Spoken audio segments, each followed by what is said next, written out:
Once upon a time, in a beautiful valley, there lay a village divided by a great river. On one side lived the Baker family, and on the other, the Shepherd family.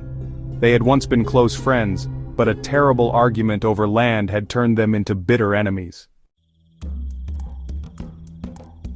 Years passed, and the river between them became more than just water.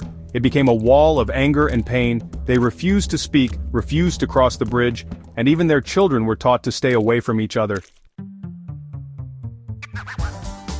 But in the center of the village there was something special, a fountain that never ran dry. It was called the Forgiveness Fountain, and the villagers believed its waters had the power to heal broken hearts. One day, young Daniel from the Baker family was playing by the river when he saw Emma from the Shepherd family struggling to gather water.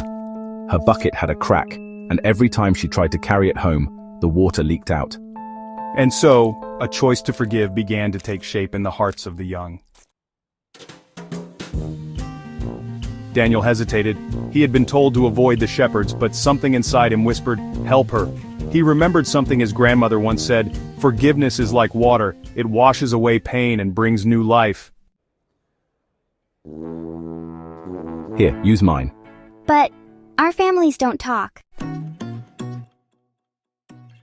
Maybe it's time we do.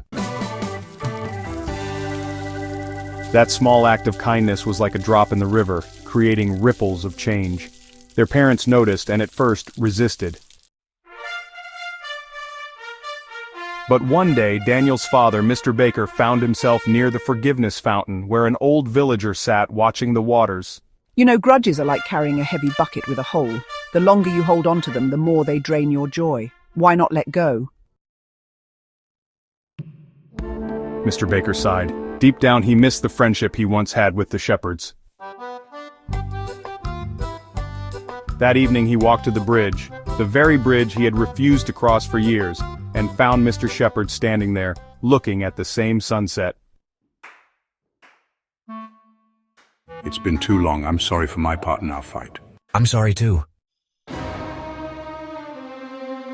That night, something amazing happened.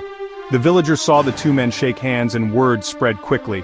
Families who had been divided for years began talking again. The river that once separated them now became a place of connection, a reconciliation river where people met to heal old wounds. The bridge, once avoided, became a path of peace, people crossing the bridge peacefully.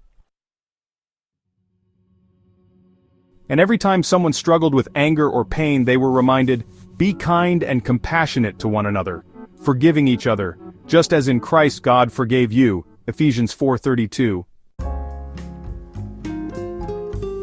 Forgiveness is not always easy. It takes courage to let go of hurt and reach across the divide.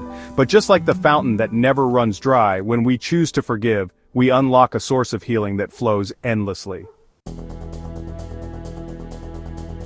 And when we take the first step, reconciliation follows, like a river bringing life back to the land. Blessed are the peacemakers, for they will be called children of God, Matthew 5:9. So, if there is a broken bridge in your life, dare to take the first step. Forgiveness is the fountain, and reconciliation is the river. Together, they heal the heart.